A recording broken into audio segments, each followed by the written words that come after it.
আমাদের প্রত্যেকেরই আশেপাশে এমন কিছু মানুষ আছে যারা কিনা নিজেদের স্বার্থ ছাড়া কিছুই বোঝে না, অথচ এরাই কিন্তু সবার সামনে ভালো সেজে থাকে। এরাই কিন্তু সবসময় নিজেকে বড় দেখানোর চেষ্টা করে।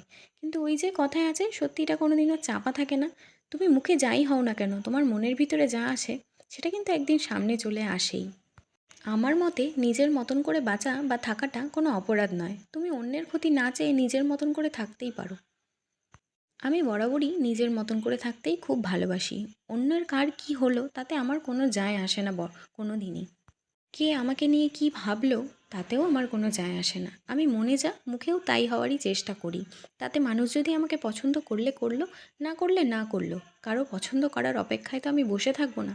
নিজের সংসারের কাজ করে সারাদিনে যতটুকু টাইম পাই নিজেকে দেওয়ার চেষ্টা করি। এখানে দেখো, একজন আমার গাড়ির ওপরে আরাম করে ঘুমিয়ে আছে। যেই আমি তার কাছে গেলাম মনে হলো যেন আমি তাকে বিরক্ত করলাম।